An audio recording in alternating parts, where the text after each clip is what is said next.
பிரதமர் நரேந்திர மோடி இன்று கோவைக்கு வருகிறார். இதனை முன்னிட்டு நகரம் முழுவதும் கடும் பாதுகாப்பு ஏற்பாடுகள் செய்யப்பட்டுள்ளன. அதன் பகுதியாக போலீசார் இன்று காலை விரிவான பாதுகாப்பு ஒத்திகையை நடத்தினர். தென்னிந்திய இயற்கை விவசாயிகள் கூட்டமைப்பு சார்பில் கோவை அவிநாசி சாலையில் உள்ள கொடிசியா வளாகத்தில் நடைபெறவுள்ள இயற்கை விவசாயிகள் மாநாடு இன்று துவங்கி 3 நாள் வரை நடைபெறவுள்ள இந்த மாநாட்டை பிரதமர் மோடி துவக்கி வைக்க உள்ளார். தனி விமானத்தில் புறப்படும் பிரதமர் மதியம் 1:30 மணிக்கு கோவை விமான நிலையம் வந்தடைவார் என அறிவிக்கப்பட்டுள்ளது. பிரதமர் வருகையை முன்னிட்டு பாதுகாப்பு ஏற்பாடுகள் பரிசீலிக்க மாநகர காவல்துறை ஆணையர் அலுவலகத்தில் ஆலோசனை கூட்டம் நடைபெற்றது. இதில் உயர் அதிகாரிகள் அனைவரும் கலந்து கொண்டு பாதுகாப்பு பணிகள், வழித்தடங்கள், பொதுமக்கள் நடமாட்டம் உள்ளிட்ட விடயங்களை ஆய்வு செய்தனர்.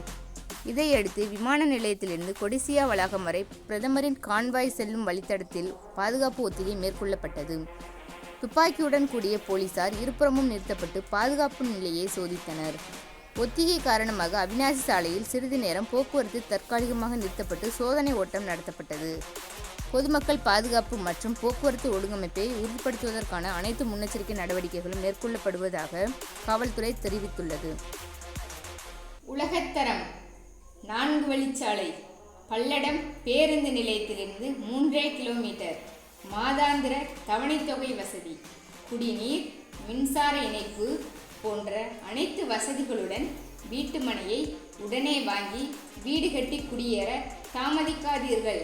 ஏன்னா குறைந்த வீட்டு மனைகளே உள்ளன. நம்ம சேரன் நகர், லட்சுமி கார்டன், மாதப்பூர், திருப்பூர் மாவட்டம், பல்லடம். நேரில் வரவும்.